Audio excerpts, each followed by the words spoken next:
right, everybody. Thank you for joining us again for another episode of Fofl Bofl. This is episode number 6. I am Mark, or Oh Bye Mark. I'm Greg, or Cause I'm GB. And this week we are joined by Bo, or at Shining Axel. Bo, welcome in. Thanks, guys. I'm very excited to be here. Very love what you guys are doing, so thanks for letting me be a part of it. Yeah, absolutely. We love to have the three-time back-to-back-to-back champ joining us here. So appreciate you jumping in with us. Thank you. You know, try not to rub it in anyone's faces, but yeah, three-time back-to-back-to-back league champ. Happy to be here. You are far more of a gentleman than I am. I would rub it in everybody's faces literally every week. Well, I would make T-shirts and send them to the league. 1000%. I would do stupid shit like that all the time. When I win eventually, at some point in time, maybe down the road, 10 years from now, I'm gonna be obnoxious. well, if I win this year and I do four-time back-to-back-to-back-to-back, then maybe I'll start implementing some of those ideas.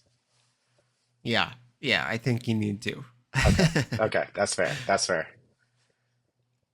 All right, gentlemen, as usual, going to start us off with a quick question, get us warmed up a little bit, bring a little bit of current events into the conversation. So spend a few minutes. I usually do one, but this week I'm going to throw a second one in there. But we'll start with the scheduled one, and I'll throw the surprise one in there. You guys probably saw it on the doc, though. But who is your NFL MVP so far through the year?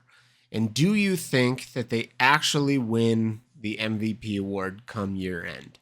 I'm gonna go ahead and say that Patrick Mahomes probably will win it. I mean, we've already seen any sort of officiating give the Chiefs everything they need. That being said, I also think though that they are doing some pretty great things with some not so great pieces. A lot of their game plan got hurt in Isaiah Pacheco and in Rashee Rice, and I think that him making Juju Smith-Schuster look like a relevant wide receiver kind of shows just how good Patrick Mahomes is. Yeah, if I can jump in here, Greg, I actually agree with that as well. That's not who I have as my pick, but that's who I think will end up winning it. The NFL, the refs, everyone love him, and he has some sort of magical charm over everyone. But I think we have to give credit where credit's due. The team's 5-0 right now, and a lot of that is due to him and just being able to make things happen with whoever's on the team. Especially with all the injuries that they've had, if they continue to do this and if they come out of this season with a overwhelmingly winning record, which they should, I think Pat Mahomes is probably going to win it as well. But Bo, who's your pick? So my pick actually is Lamar. I know that would be a close second. Just out of curiosity, when I was prepping, I went ahead and pulled up their stats. Lamar's basically got higher stats in almost every category, which I think when you're on a team like the Ravens, it's pretty run heavy, and to still have more passing yards, more passing touchdowns, lower interception rate, all that is pretty impressive, especially when you have a beast like Derrick Henry running football. A lot of teams would rely pretty heavily on that. But Lamar is still beating Mahomes in literally almost every single other category. So if it was my choice, I would give it to him. But like I said, I think Mahomes just kind of is able to wiggle his way, not only in games, but out of games and getting whatever he wants. So I think it'll end up going to him by the end of the year. Yeah, I mean, Lamar's a good pick, man. Like, he would be my backup, and I would prefer Lamar to win it. I think Lamar's been a lot of fun to watch this year. But I just think that, it's one of those things where he's going to get shunned and overlooked simply because Pat Mahomes is the golden boy. So. Yeah, 100% agree with that. Yeah. I don't know. I mean, you say that, and he won last year, and I think he's having a better year so far this year than he was last year. So I think Lamar could pull it off. I just think that with all of the injuries that the Chiefs have, I think that he's going to carry the team. And so I think Pat Mahomes is going to get it. But he also is not my pick. Although I think that Pat Mahomes is probably the more likely person to win. I'm going to give two. I'm going to give a realistic one and then a dark horse one that I think deserves it but won't win it by any stretch of the imagination. So mine is Jaden Daniels. I think if Jaden Daniels continues to play the way that he's playing and carries Washington to a winning record, I don't know how you don't call him the most valuable player on a team. He literally would carry one of the worst teams in the league with still an atrocious defense behind him to a winning record, potentially to the playoffs in a really tough division. That would be pretty impressive to me. So I think if he continues to play the way that he's been playing, I would give it to Jaden Daniels. My dark horse, though, and somebody that I think does deserve it, but it's a quarterback award, so we won't get it, is Derrick Henry. So Derrick Henry has 704 rushing yards so far this year, which is 100 more, or almost 100 more than second place, and over 200 more than third place so far this year. He's averaging almost 6 yards a carry, and he has 8 rushing touchdowns. That's absolutely absurd through, 5, 6 games of the year? Yeah, no, I think those are definitely both really good choices. I actually did think about Jane Daniels. I just think sometimes MVP turns into most popular player who's also good, like you said, usually quarterback.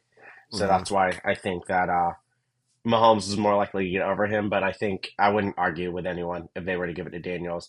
And same thing, like you said with Henry. I think he's well deserving, but it's almost always going to be a quarterback. So I think pretty unlikely that he does get it. But if he continues on the pace he's on, um, that's pretty crazy for someone of his age. It's not like he's a young running back either.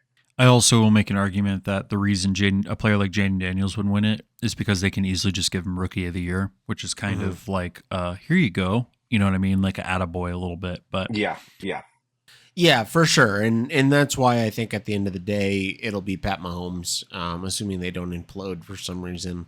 But I do think that if he continues to play the way that he is, Jaden Daniels will absolutely deserve the award over Pat Mahomes. yeah, I think that's fair. he does have 1,400 passing yards currently, 6 passing touchdowns on 2 interceptions. He also has 322 rushing yards for 4 rushing touchdowns. So it's not bad. Yeah, absolutely. He's the third quarterback, I believe, in fantasy points. Yeah, yeah. All right. So the other question that I wanted to pose to you guys was, who do you think is the bigger impact trade on fantasy or real NFL? The Devontae Adams trade or the Amari Cooper trade? Oh, that's a good question. Off the top of my head, I think the Amari Cooper trade. Greg? To expand just a little longer, I think that Amari Cooper is going to be a more impactful IRL trade for the team. I think that Devontae Adams is going to make a huge splash in a bunch of different pools in terms of fantasy values for every other player on the Jet. On the Jet. Yes, on the jet to success. My thought was more in real life football. I just think that Devonta Adams just slots right in there, but with the way Aaron Rodgers has been playing, I don't know if it greatly impacts what they've been doing. Just another mouth to feed. But I think Amari Cooper can make a big difference um, in Houston, especially considering that Nico's down, Nico's hurt, so it just gives them another weapon to compete with. No, Cooper went to Buffalo. Oh, sorry, Buffalo. Yes, So yeah, going to Buffalo. I mean, I feel like yes, he's gonna be an impactful player in Buffalo, but it's really tough to change teams, especially middle of this season. So I'm not sure how that's gonna play out. Whereas with Devontae Adams, yes, he's also changing teams, but he's played with Aaron Rodgers for forever, so they have a chemistry that's gonna immediately be an impact player. So I think Adams immediately will have a better impact than Amari Cooper. But on the bigger picture, I think Buffalo is a much better team. and Josh Allen is a much better quarterback than Aaron Rodgers.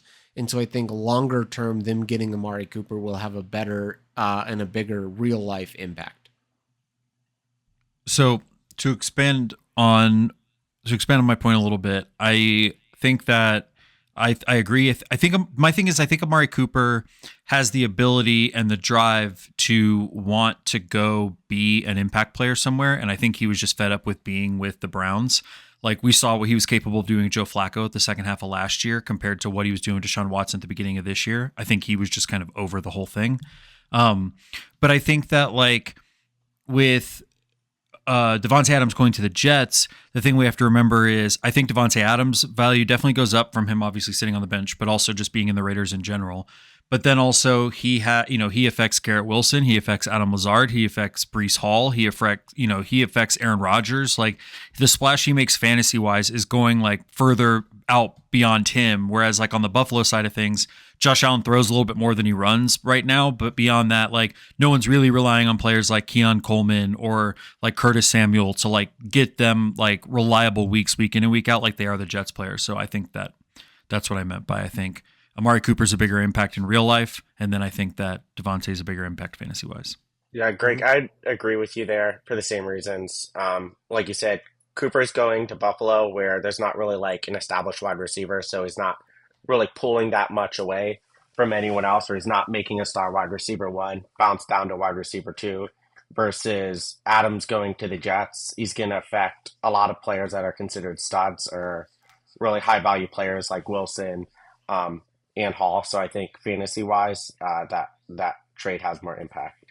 All right. Appreciate the conversation there, guys. I was struggling to come up with the quick question this week. And then Greg and I kind of talked about the MVP one. And then both of those trades happened. And I was like, no, we got to spend at least a few minutes talking about all that. Yeah.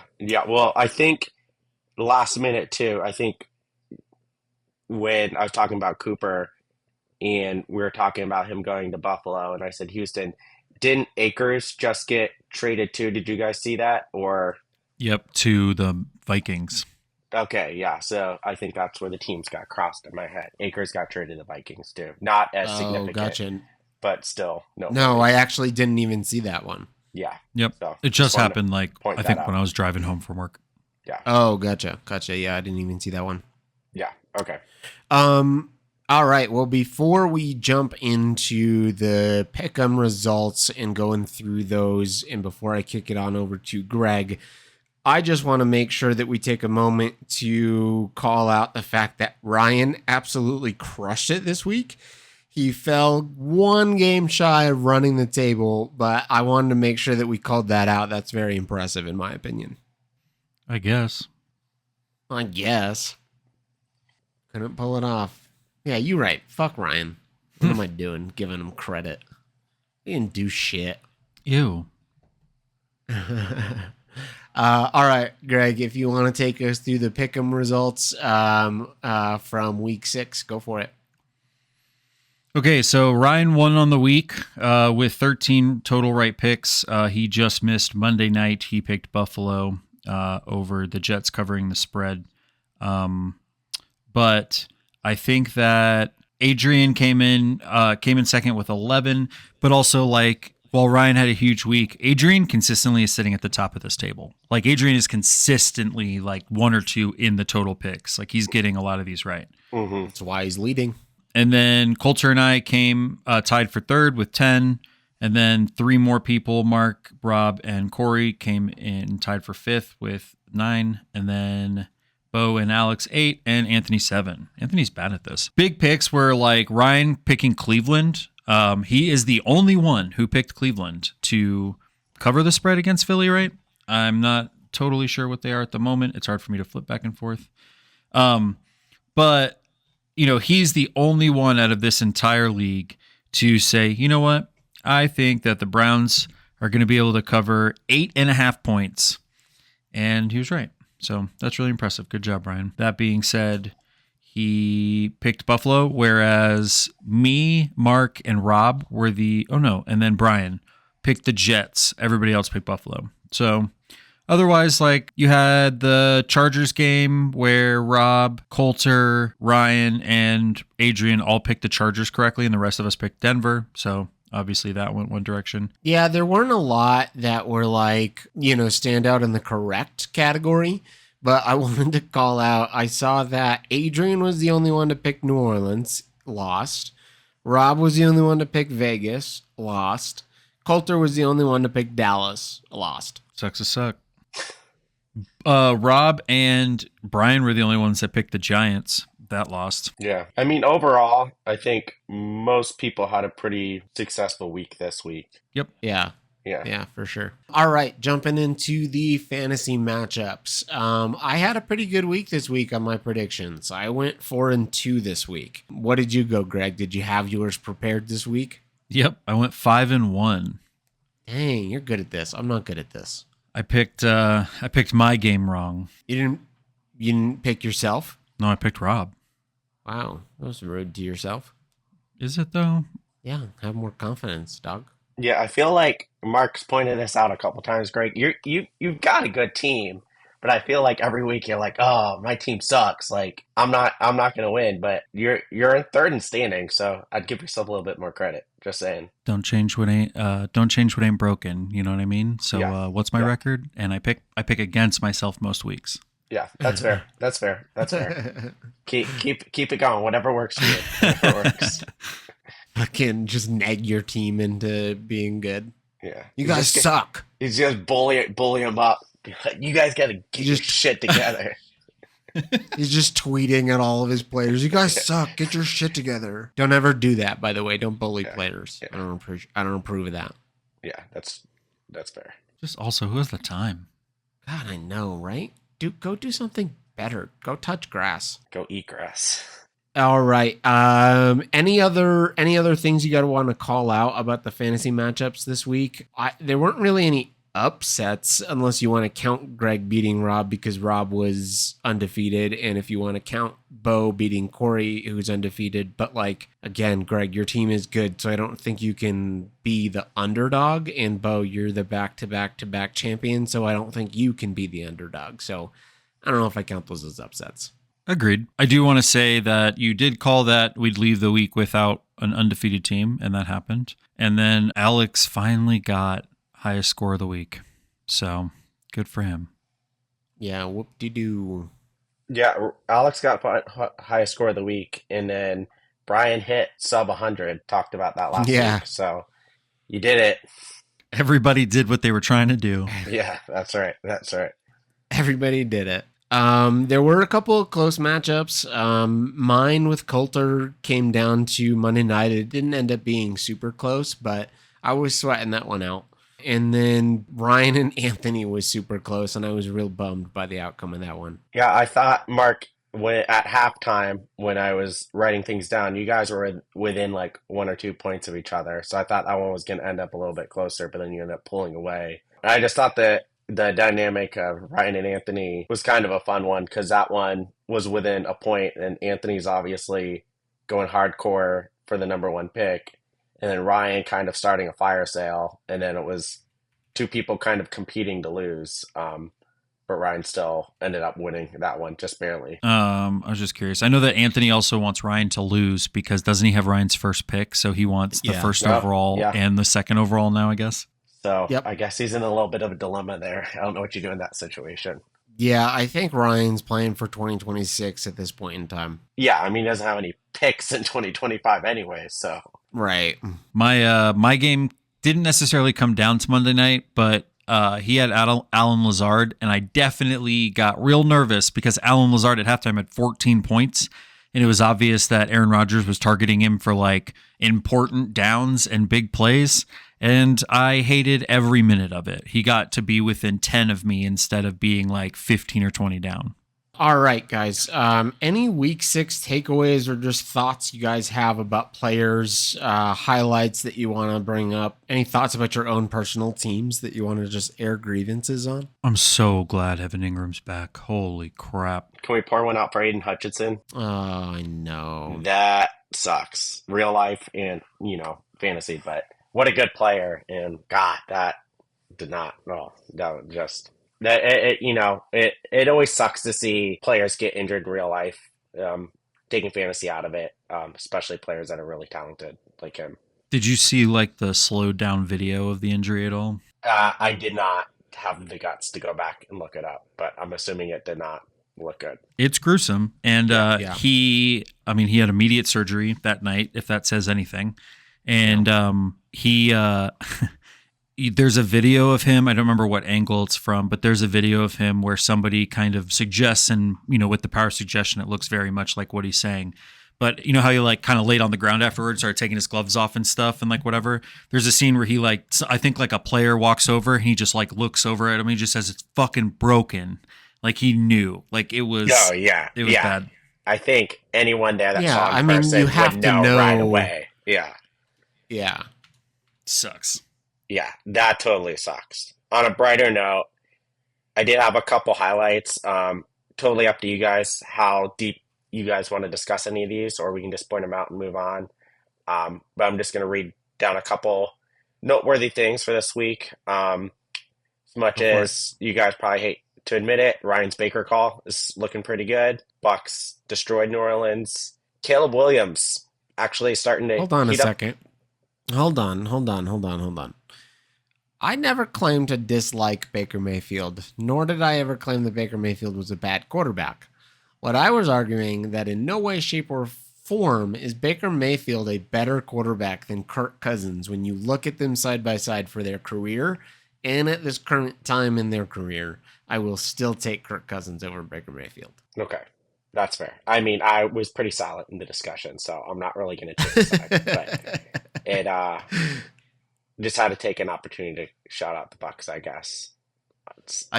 Underhandedly. I mean, I guess. But yeah, Caleb Williams starting to finally heat up a little bit. Been off to a rocky start this season, and especially being overshadowed by Jaden Daniels. And then Bijan finally had a game, so I'm sure, Mark, you're pretty happy about that. Very disappointed that Mark Andrews finally scored a touchdown on your bench. So win some, lose some.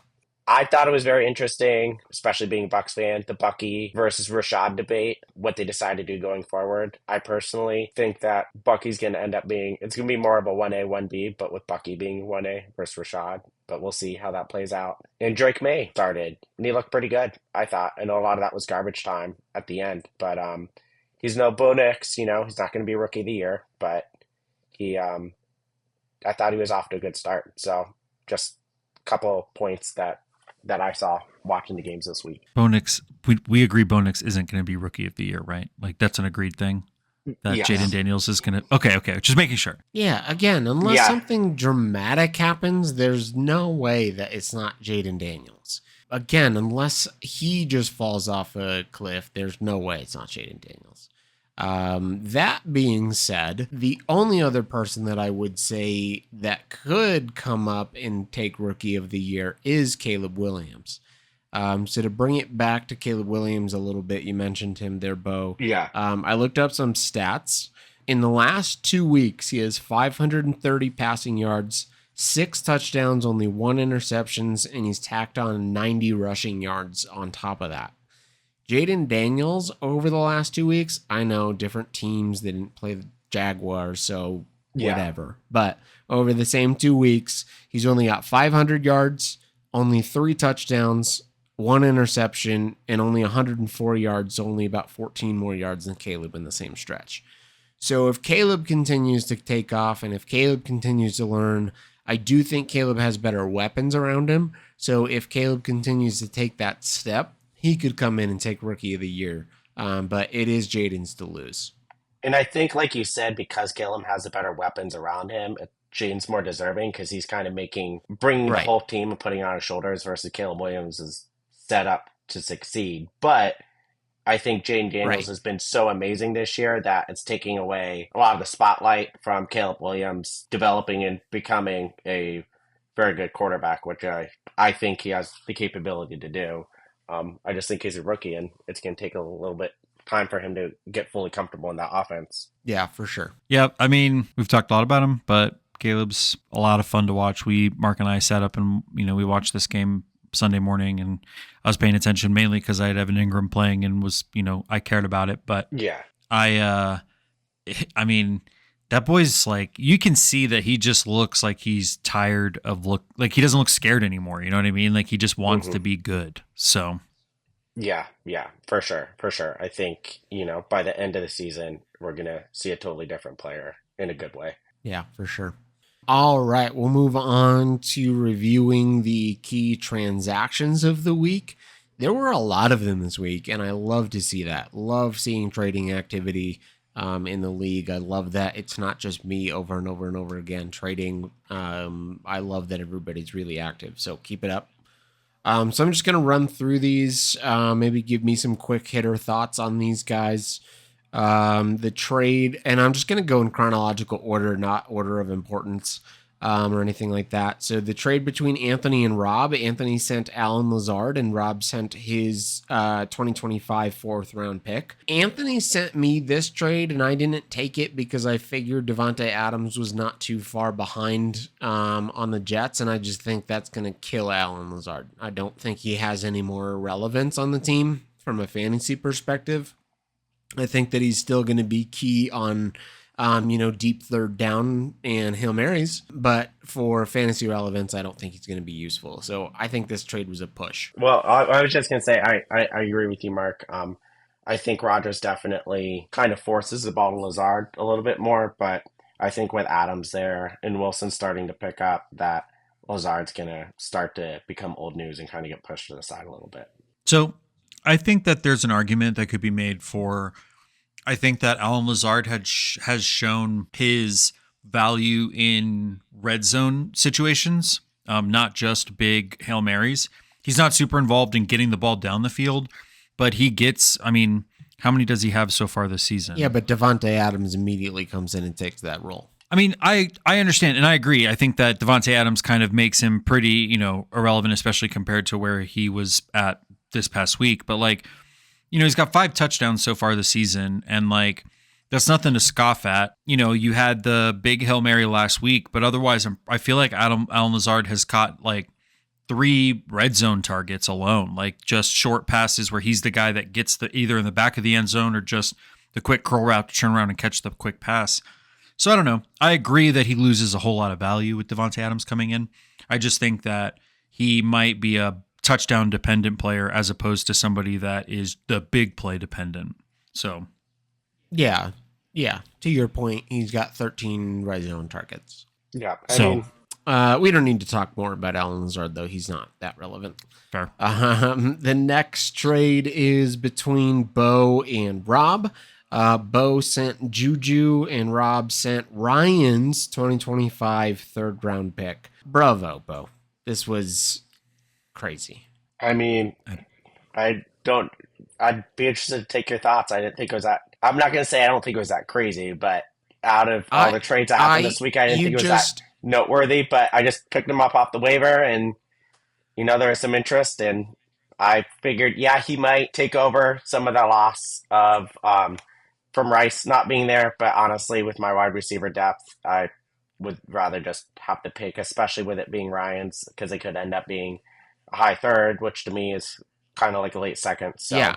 that was my thought there. Yep, I completely agree with you. I just think it's crazy from the perspective that you spent 21 imaginary dollars on a player and then turned around and got a third round pick. And it's for a player that has shown zero consistency over the last 3 or 4 years of his career. I mean, I thought about asking for the fab back as well. Would that have been too much? I would have laughed so hard. Yeah. If I just got the pick and the fab back. Bo just ended up with a third round pick somehow, Yeah. basically. Yeah, just the A pick. free right, third so, round pick. Yeah. Thanks.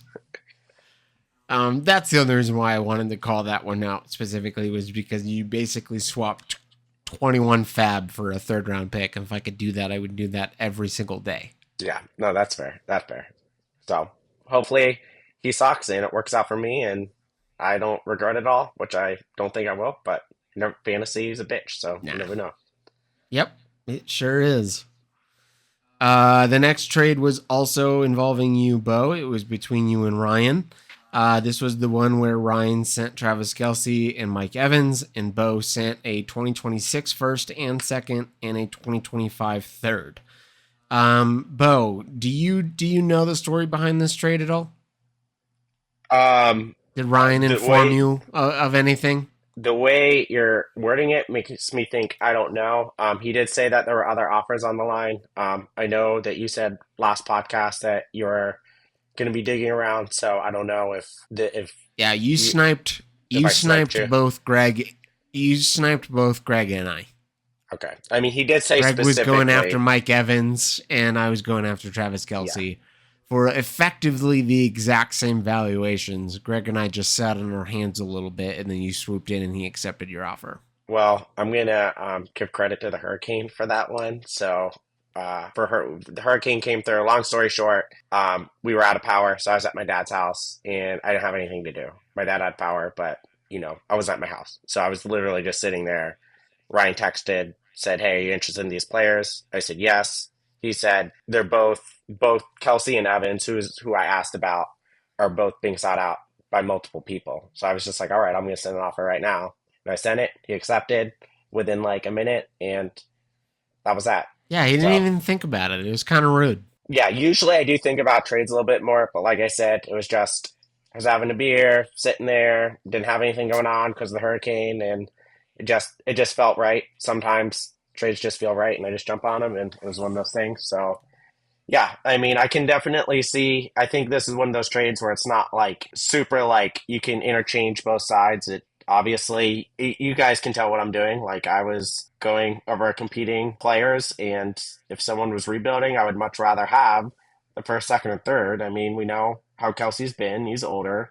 But I do think that with Rice out, he's going to start picking up more Oh yeah. targets. And Evans is a consistent player, and he might not be in my roster, starting roster every week, but I can definitely rotate him in and out based on the matchup. So I For sure. try to keep my first as much as I can, but I also had the second 2026 first, so I didn't mind giving it up to get those pieces, especially with Goddard being injured. I've sent out a couple offers to a couple different people trying to upgrade tight end all year, so that was something I really wanted to do. So I'm pretty happy with how that turned out.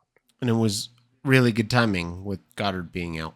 Yeah, exactly. 2 weeks in a row. Last week, ironically, I would have been better when Goddard was on a bye. I would have been better just leaving him in there than picking up Trumbull because I got negative points. And then this week I got 0 points my tight end. So I've definitely been, Yep. as most people have, been feeling the tight end woes this year. So Yep. yeah. Everybody pretty much except for Greg over here with George Kittle. Oh And yeah, Evan George Ingram Kittle, back. man, yeah, killing it, especially in tight end premium. Woo. I will say that. So okay, so the behind the scenes, the trade I had with Ryan was my 2026 first for Mike Evans. That Okay. felt like I was like giving up maybe a little too much in a dynasty. Like, it's one of those that I don't know. It felt, I wasn't sure how to feel about it.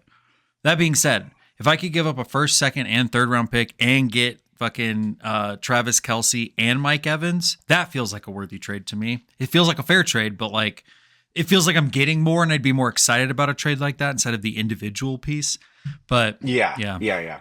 No, I think that's fair. I think Evans for first, it's one of those things where it's situational. I think a lot of trades be looking at a vacuum. You might say, oh, that's lopsided, but you guys all know sometimes you just have to pay a little bit more for what you want, depending on your team build and what you're trying to do.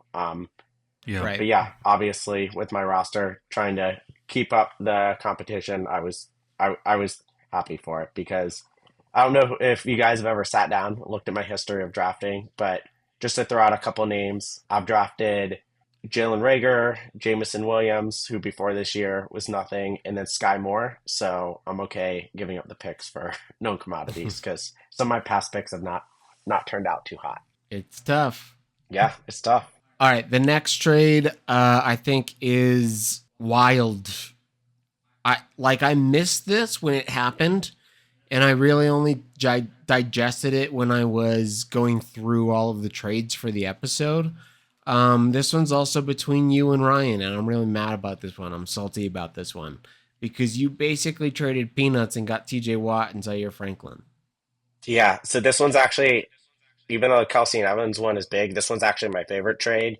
Because I think I could Yeah, have survived without Kelsey and Evans. But if anyone's taking a look at my roster, you'll see like half my bench is IDP, and I just kind of rotate. I basically kind of rotate the matchups. So yeah, I knew Ryan was having fire sale, and I knew what I wanted, and I wanted starting high level IDP player. So we went back and forth quite a bit, but we ended up settling on something I liked. And again, a lot of those picks were later picks, so I don't really care too much about them. Yeah, I thought this was a slam dunk win for you. yeah, and did I give away youth at IDP? Yeah, but honestly, if there's a full IDP league, that'd be different. But with 5 IDP spots, I mean, you can flex the position, or you can pick up stuff on the waiver if you really want to. I will say, once we change the scoring, it's been a little bit more tight to make defensive backs and defensive ends more like linebackers. But yeah, I mean, as you said, I just was like, oh, these are all top end IDP players, and I don't want to worry about. Just like you didn't want to worry about tight end, I don't want to worry about IDP. I just want to plug and play Right. every week, and hopefully win a championship. So yeah, pretty happy with that one. That is my favorite trade out of the two, personally. Yep. I would agree. Greg, any comments there? No, I mean, to be completely honest, like I know both players on your side of this, but I'm not one of those deep enough into IDP on a regular basis to like really, like I'm one of those that I just stream the position or pick up players off of waiver wires and Yeah, take shots as much as I can. which is usually what I would do, Greg. So I just know more relevant high end players, but I'm not as deep as like Ryan might be, or other people who do like full IDP or full 53-man roster leagues. I just kind of stream the position as much as I can, but hopefully now I can not have to worry about that. So For sure. one less thing to worry about on the waiver weeks too. Yeah, when I digested that trade, I was like, wow, Bo just got two bona fide studs at the IDP position for almost nothing. So good for you. Yeah. Thanks. The next trade is not really a trade, but I wanted to call it out.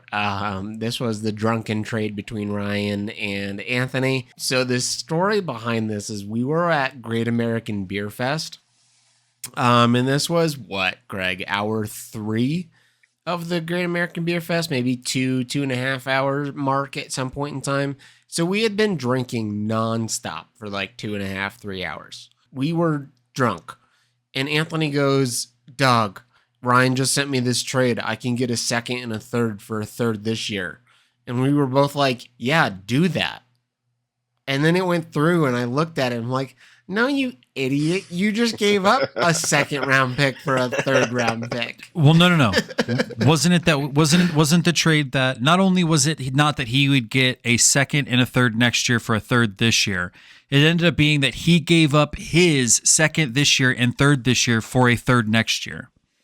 Like it was something like so ridiculous that when you actually saw it there, like, what are you doing, dog? What are you doing? It was really funny after it was reversed. We were laughing at him pretty hard for it. He goes, all right, no more trading. I was like, yeah, no more trading, you idiot. You're drunk.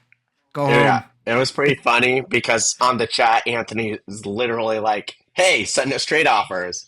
And then like 2 minutes later, I was like, oh, you guys are drunk. His wife even yelled at him. Yeah, it was funny. Yeah, that I think is my favorite trade of the week, just because it's hilarious. Yeah, it was a good one. The last real trade of the week was Coulter and Rob. Coulter sent J.K. Dobbins and Corey's 25 third, and Rob sent ETN and my 25 fourth. This was an interesting trade. I know that he is hurt, and he has not looked good the last couple of games. And Alex, if he ever listens to these podcasts, will say that it's because I don't know ball. But give me ETN. Again, I'll take ETN. I think he's fine. I think before the injury, he looked good. He was averaging like 3.5 yards per carry in those first couple of games. I don't think Tank Bigsby is it. And even if he is it, I do think ETN still gets the goal line work and gets a 50 to 60% of the snap count. So give me ETN here. Give me Coulter taking this, although Coulter's 1-5, so I don't know what he's going to do long term. Yeah, Greg, what do you think about this one? I think that, to me, I want I want Coulter's side of this trade. Give me ETN as well. I think that being able to, I know that this probably isn't the right way to look at things, but me turning a third and a season-ending injury-prone player into Travis Etienne, I see that as a win for Coulter. Right. Yeah. Well, we saw this with James Robinson too when he tore his Achilles. We saw him come back and look really good the first few weeks, and then he just disappeared. And I just think that it's a really difficult injury to come back from for an entire season, so I just don't have any faith in J.K. Dobbins. But even if I'm wrong about J.K. Dobbins, give me ETN long term over Dobbins. Well, the thing is, so I definitely agree with you guys, and it's not like this is the first time Dobbins has been injured. Like his legs are just fucked. Like he's been injured so many times. Right. And yeah, I think after this week, if someone was looking at just this week, they'd be like, "Oh yeah, the Dobbins side was definitely the win." But I think long term, I agree. I'd 100% rather have ETN. I still think he's very talented. I think when healthy, he can be a top 10, at least top 15 fantasy running back, and he's young Yep. too. And I'd rather take the youth and the talent. In Dynasty, I'm always thinking long term instead of short term. So They are strangely the same age. really, Yeah. okay, I well, looked it up because I also had the same thought and I was like, well, okay, I guess well, that's not really an argument. yeah. Well, you can either leave that in, make me sound stupid, or you can edit it out. I'll leave it up to you. Okay, yeah, I will say though that like ultimately though, like Travis Etienne does feel like a better dynasty asset to your point, Mark, of like what's Coulter going to do at 1-5. Like ETN feels like a better long-term asset because maybe that doesn't work out with the Jags, but he feels like that running back that's going to get a second chance to go be at least a 1B somewhere else. And so I think that Coulter did the right thing for what his team's positioned to do right now, long term, and sit on the injury and figure that out, and then have a potential long term, quote unquote, but a 3-year running back as opposed to J.K. Dobbins, who feels like I'm going to cash in on this year now. I could easily see ETN getting traded at the deadline yeah, off of the Jags.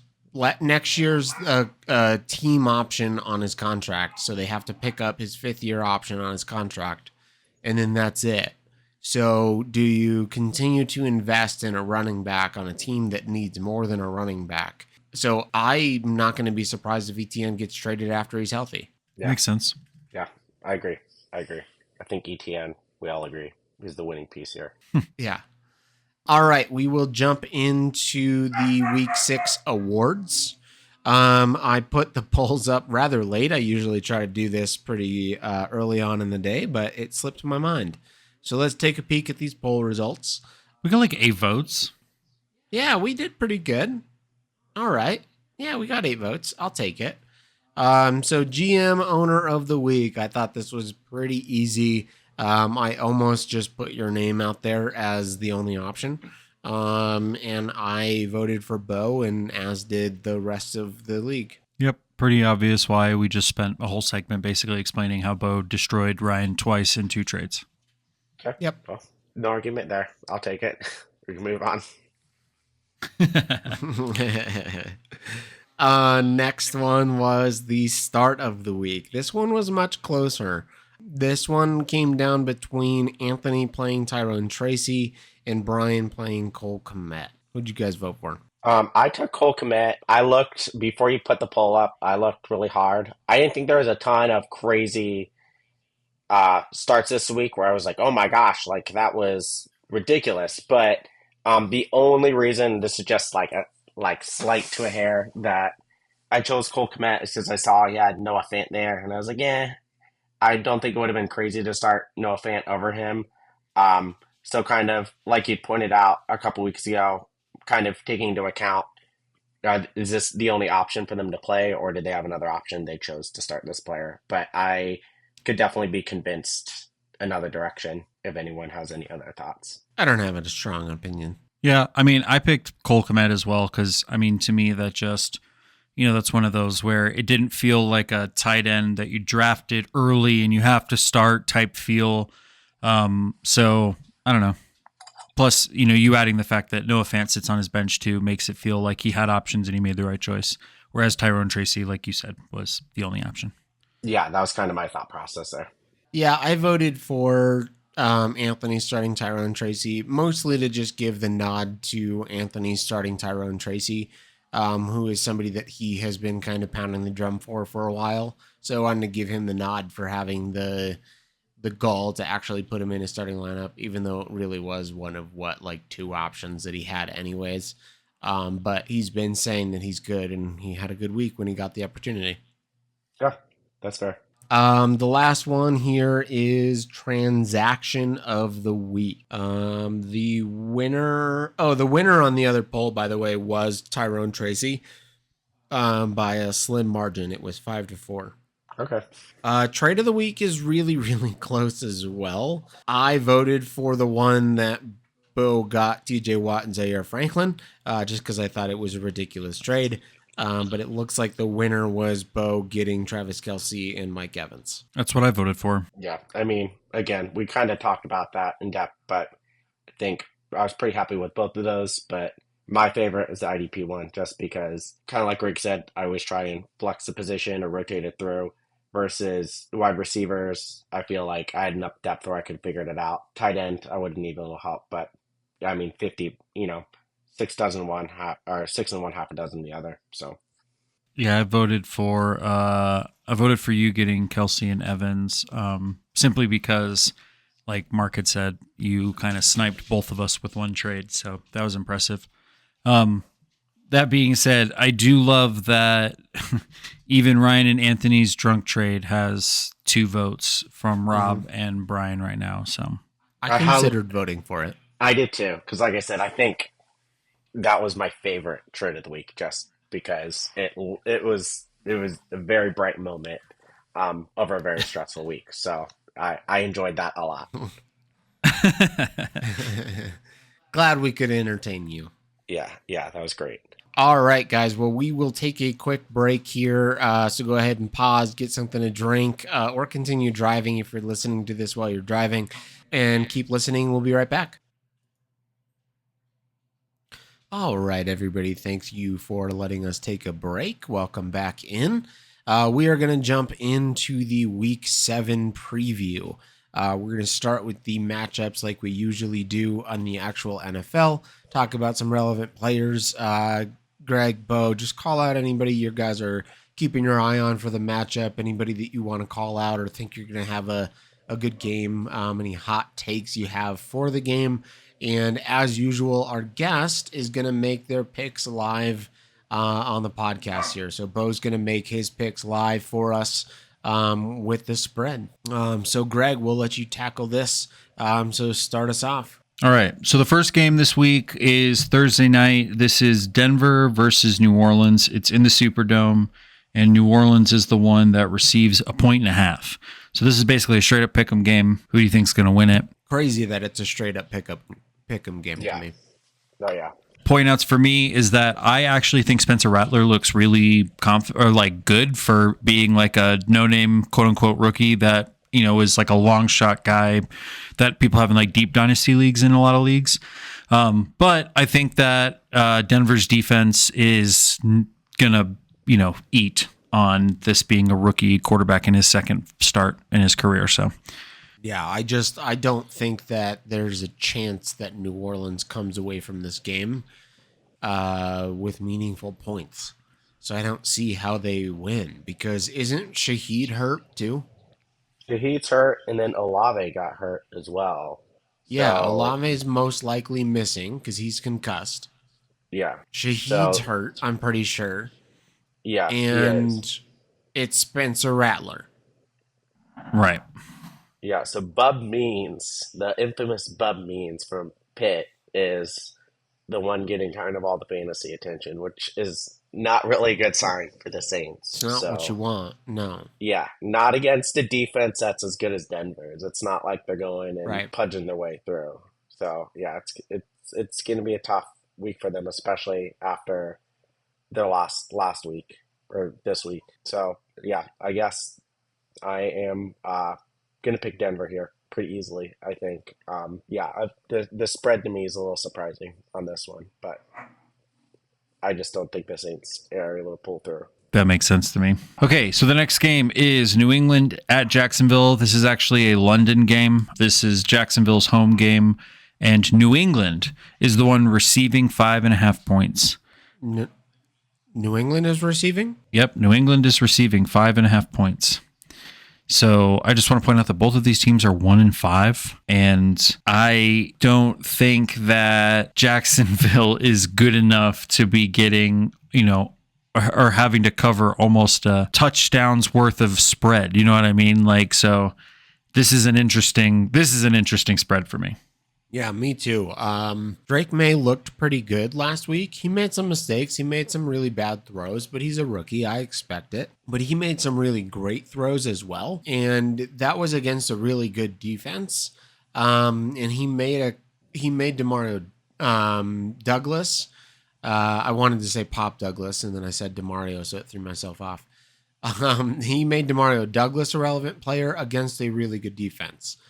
And that was without Ramondre for the game. So I expect New England to win this game. I'm probably going to end up regretting this, but I actually have the Jags taking this one. I think the fact that they're already in London helps a little bit with the time change there.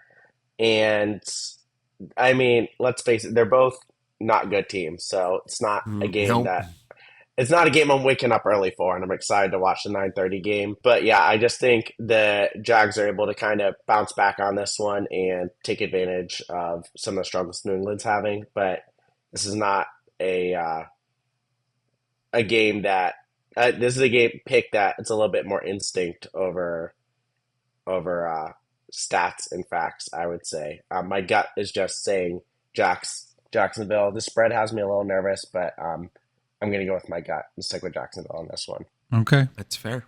From a fantasy perspective, I'm interested to see what Brian Thomas Jr. does, because he had a couple of really bad drops last week that I remember seeing. So I was pretty disappointed because he's a player I'm pretty high on. So it's disappointing to see him have some really bad drops. But again, he's a rookie, so you expect it. Yeah, I mean, I think he's proven himself already this year to be a pretty consistent player. So everyone's going to have some down weeks. But I think against New England, he should have a pretty decent game, if not a really good game. Okay, the next game is Seattle at Atlanta. Seattle is receiving 2.5 points here. So also, basically almost a pick'em game. I have Kirk Cousins and Geno Smith, and so I'm kind of hoping that this game is just a shootout. And you have Tyler Lockett on my bench. You don't play Tyler Lockett? I might play him this week, considering I had Darius Slayton I had to play.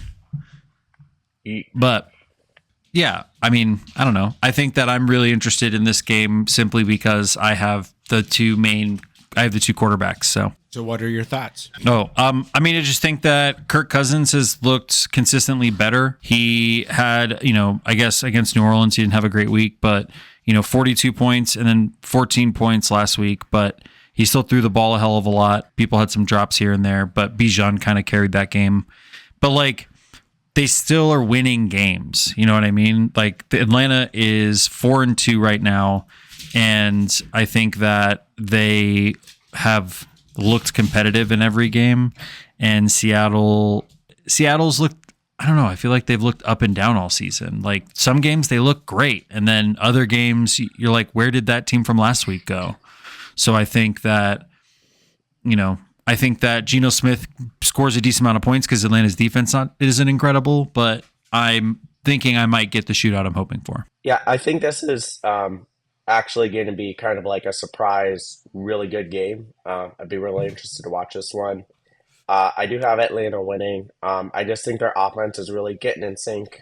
Drake London has been having some really good games. He had 16 fantasy points last week and then 27 fantasy points the week before. Bijan's finally starting to pick up. And even if he doesn't, they've kind of got a good running back duo there between Bijan and Tyler Algier. And I think Kirk Cousins is I still believe in him. I still think he's a good quarterback. So I just think their offense is kind of starting to get in gear a little bit more, starting to fire up, and I think that'll let them pull away from the Seahawks.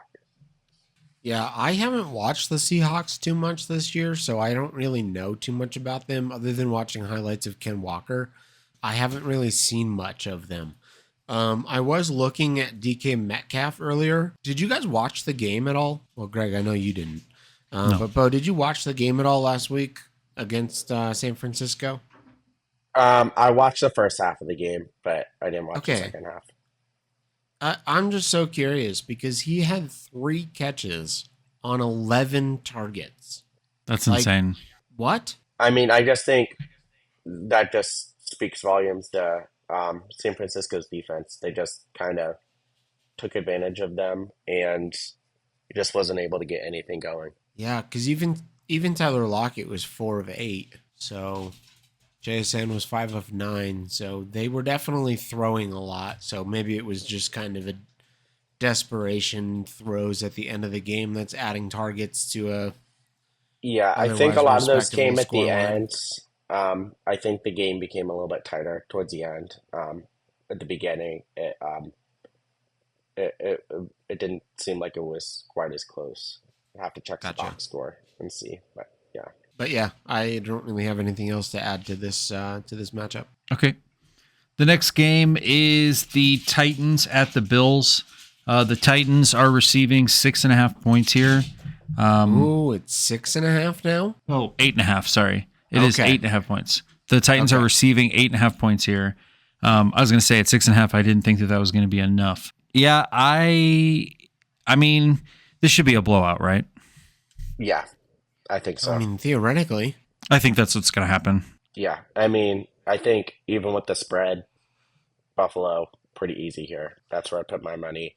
I do think it'd be interesting to see if I don't know if Cook is supposed. I think he's planning on coming back week 7, but Ray Davis I thought looked really good last week. So I'd be interested to see the snap share between those two. But yeah, I mean, real life football.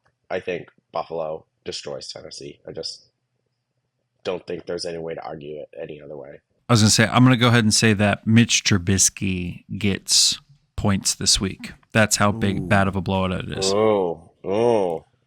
Wow, that's a bold statement. You start of the week, Mr. Trubisky.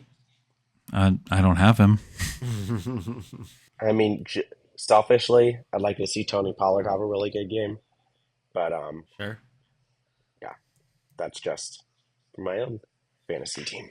But yeah, I think Buffalo takes I them. mean, it's possible. Buffalo's defense isn't so strong that they're going to stifle Tennessee, but I just don't think Tennessee's going to score very much. Right. I don't think So they're you going to just got to score. hope that, yeah, you just got to hope that Tony Pollard catches the ball quite a bit in the game, because that's Yeah. where he's going to get most of his points.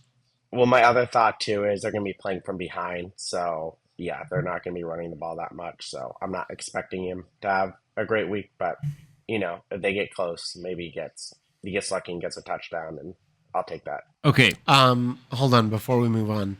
Yep.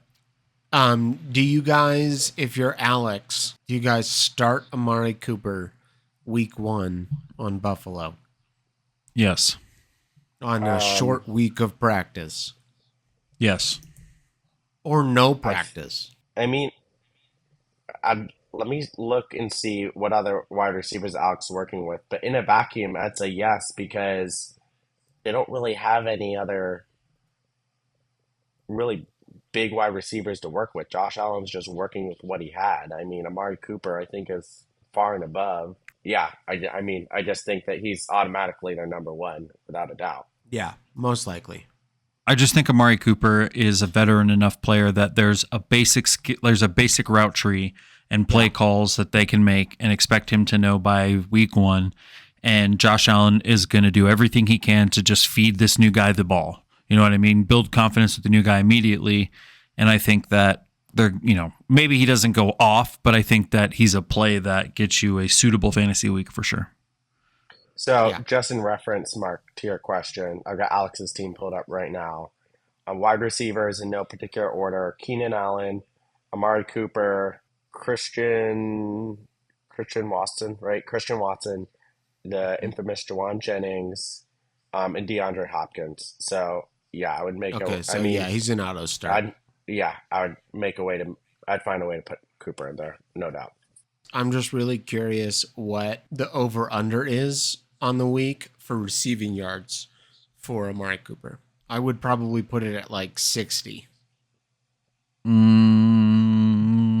I'd take the under. You take under 60 yards? Yeah, but I think he could get a touchdown still. Cooper. I think they give him one of those little bump slant routes, and they just give him a quick touchdown. What about you, Bo? You take the over under 60 yards Amari Cooper week 1 with Buffalo. I take over. I would take over on that. I mean, I would again, take over too. it's not like the Jets situation where Devontae Adams coming in to already, decent wide receivers. Like he doesn't really have any competition. I mean, I think Kincaid can work himself up, but he's not there yet. I mean, who else is Josh Allen throwing to that's really gonna Yeah, fight Murray Cooper for targets? Like me, unless he's like double covered and just go to him every play. right. Right. Yeah, Yeah, we'll see. Dalton Kincaid is the only other option there. Yeah. Yeah, Yep, hence the trade. yeah. So Okay, so the next matchup is Cincinnati versus Cleveland. Cleveland is getting 4.5 points. So Cleveland receiving 4.5 points here. I don't think that's enough. yeah, I have some interesting comments about this game, kind of based on last week's game.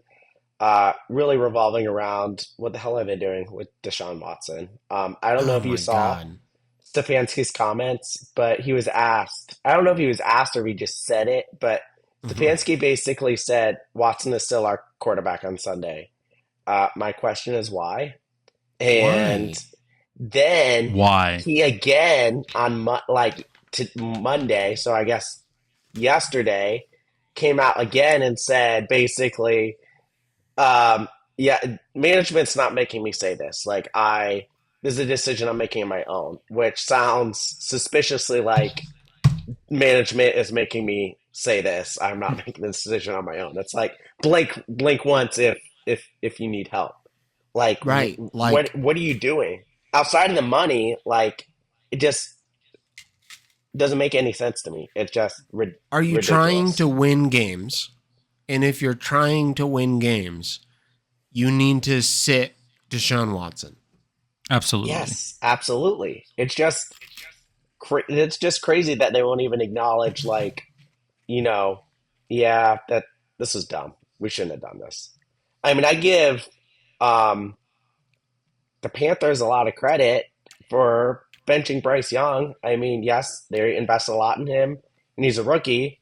But look how much better Andy Dalton's been in that team. They did what Canales did, what he had to do for the benefit of the team. Whether that decision came from him or the GM, regardless, I think it's paid off for them. So, Yeah. but Cleveland Yeah, beat they at Cleveland. least got an So, answer. They at least got an answer to the question, is this the problem? Like, I don't even care if they have to sit Deshaun Watson down and say, hey, we're going to go ahead and make something up and we can let you make up what's going on. But you need to sit down and get whatever's going on in your mental space done and like just sort it out because something's going on with him. Obviously, there's something majorly wrong with him. Um, but yeah, it's just wild to me. I don't understand. More settled lawsuits than touchdown passes this season. that's a stat. That's a stat right there. Um, so yeah, with that being said, clearly taking the Bengals on this one. I pay attention to them a lot since I have Joe Burrow, but yeah, I think there was a lot of worry at the beginning of the year. Burrow coming off the injury, are they gonna pull it back together? Is Chase gonna be able to reconnect? And I think they've been able to prove that that's not a concern for them to have.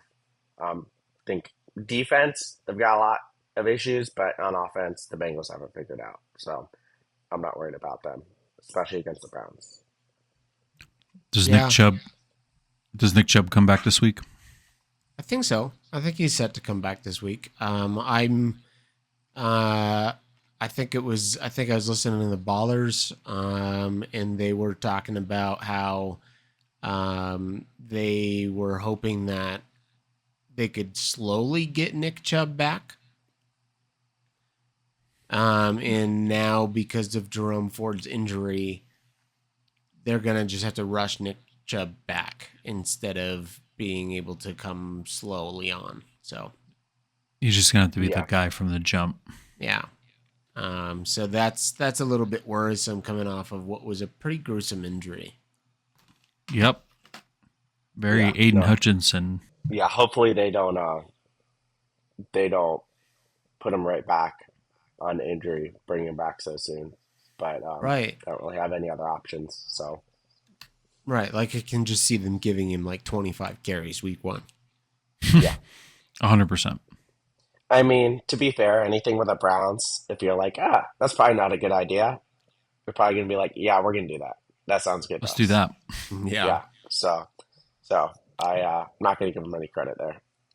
I'm gonna go against the grain kind of guy. Yeah. Okay. The next game is the Houston Texans at Green Bay. Houston receives 2.5 here. I like this game. This game looks fun on paper. 5-1 versus a 4-2 team. I don't have him in this league, but I have Jordan Love in another league, and I'm a strong believer in him. Yeah, I mean, this should be a fun matchup. Should be a lot of fantasy points scored, I think, kind of for a lot of people. Yeah, I think so as well. Yeah. I think this will be a fun game. I think it'll definitely be close. I mean, it's a 2.5 point spread, so kind of closer to a pick 'em. I'm going to take Houston here. I think Green Bay's offense has been playing really well, but I think they got Mixon back. He looked really good last week, so I think they're able to take the win on this one. Yeah, but like you said, there's a lot of fantasy relevant players in this game. You've got, is Joe Mixon back this week? Is he expected to be back this week? He was back last Yeah, week. he was Oh back yeah, that's last right. Joe week. Mixon played last week. That's right. Sorry, I was thinking about somebody else. So Joe Mixon back, huge piece for them. Diggs looks great, much to my chagrin because I was very wrong about him. And Tank Dell looked great last week too. So he kind of is proving that. I kind of forgot about this. You guys remember he got shot in the offseason? Who? Tank Dell. No, I Now forgot that you about bring that. it up, I remember it, but I'm gonna be honest, it wasn't. I didn't remember it until you said that. Yeah, he got shot in the offseason. Oh. So, maybe that's why he got off to a slow start. Who knows? Maybe getting shot's kind of a big deal. Yeah, I guess so. I don't know. Yeah. I mean, it Yeah, didn't I work out mean, for Plaxico. Got him. no, no, it did not. Yeah, I mean, I think Dell slots right into that Collins role and filling it for him nicely. But yeah, I think Houston's just got all the pieces together. I do think it'll be a close game. Green Bay's been playing really well. I think Love's been playing really well, but I'm like I said, I think with Mixon back, he had a fantastic game last week. He had over 100 yards rushing, a rushing touchdown, a receiving touchdown, and then 2 receptions, 30 yards receiving. So he had a monster game, coming back from an injury. So I'm not worried about him.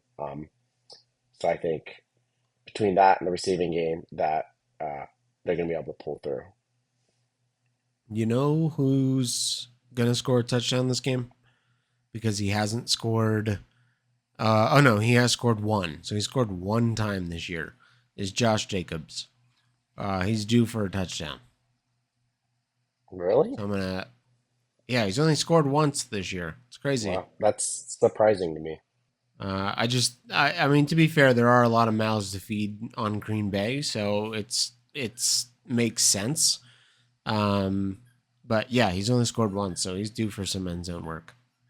Yeah, I could see that. Okay, next game.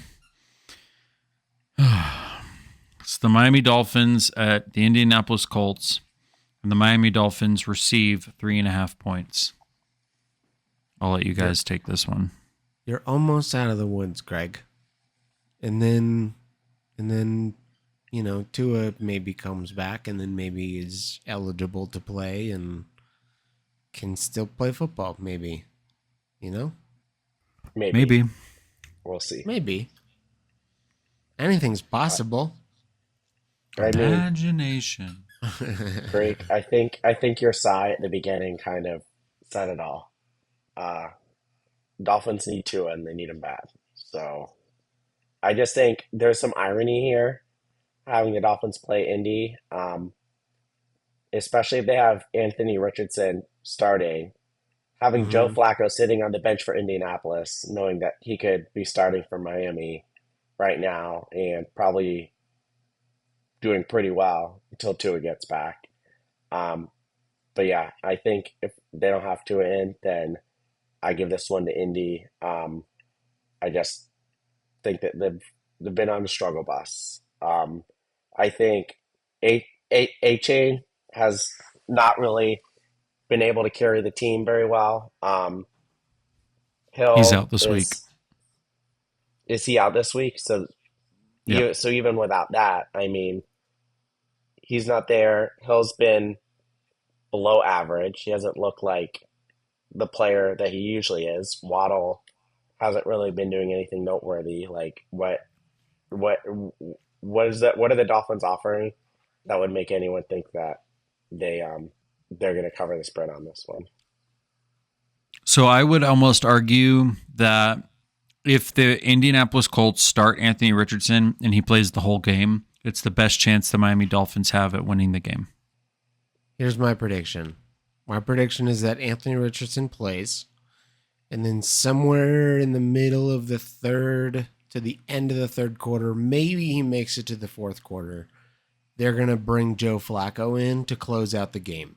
And in the press conference, they're going to call Joe Flacco the closer on the team until Anthony Richardson can prove that he can carry the team in tight games. He's like Craig Kimbrell. Just come in, close it down, bring us home, Joe. Because Anthony can't do it. Anthony Richardson's not a good quarterback. Nope. I said, all right, Anthony, you've had your fun, but we're playing real football here, so Right. get Go your sit ass on down. the bench.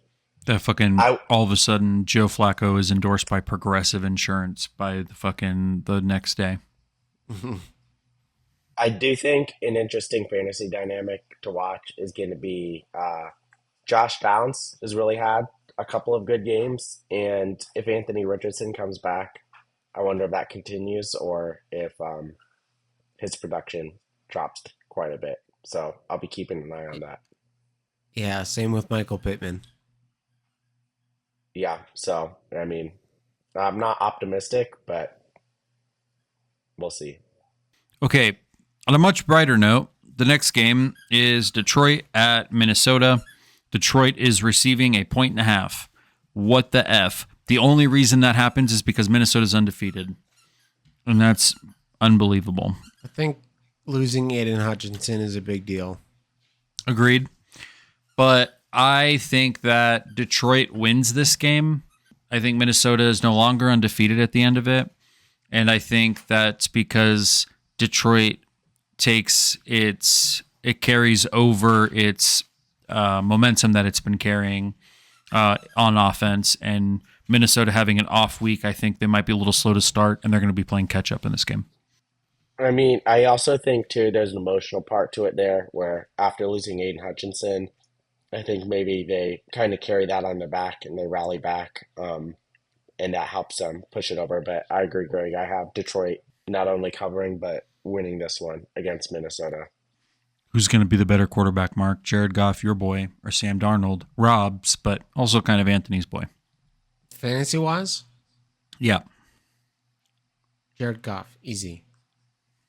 Easy. Yeah, easy by 10. Okay. Yeah, I'm gonna have to side with Mark on that one. I don't know about by 10, but I do think Jared Goff ends up having a better fantasy performance than Sam Darnold. Okay, Greg, I got one for you. Who finishes with more catches, Amon-Ra or Justin Jefferson? Amon-Ra with more. I think Justin Jefferson finishes with the bigger week. You think, though, Amon-Ra has more catches? Yeah, I just think that Justin Jefferson has a better chance to get like 2 touchdowns. You know what I mean? Sure. Yeah, I think Jefferson has a better um, opportunity for touchdowns there. But I think with Minnesota's defense that Amon-Ra probably has the opportunity for more receptions. And I could even see him outscoring Jefferson this week, just based on the matchup. No.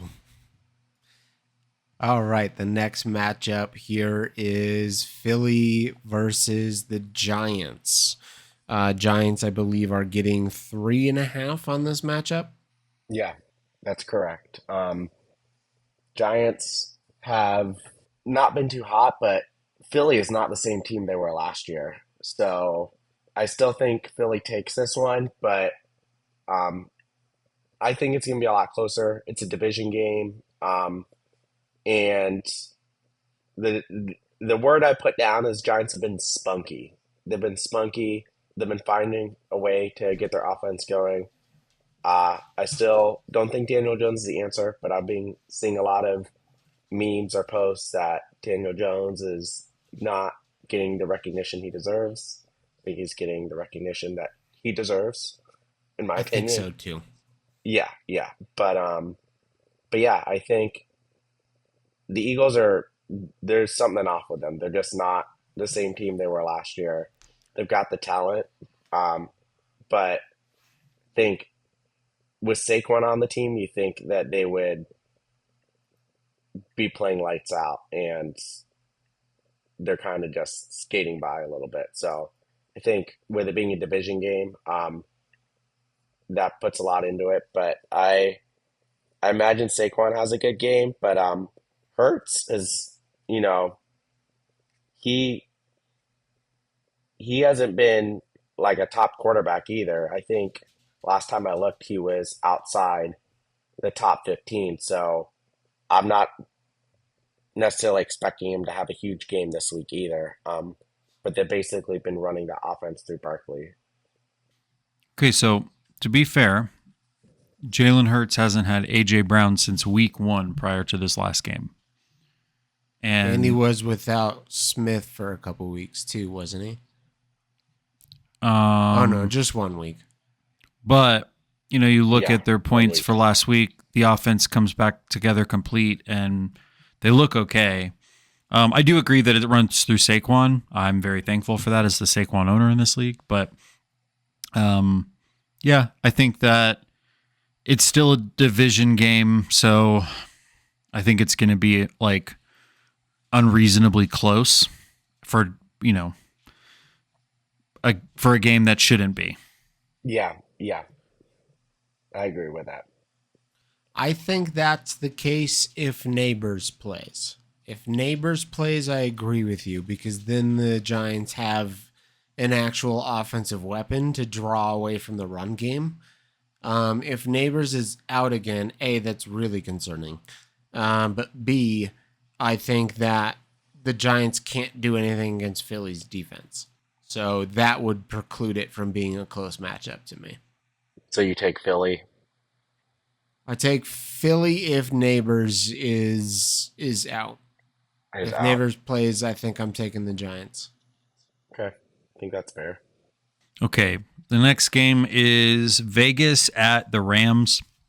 Vegas receives 5.5 on this one. That kind of feels like a lot for a team that like is going against a 1-4 team.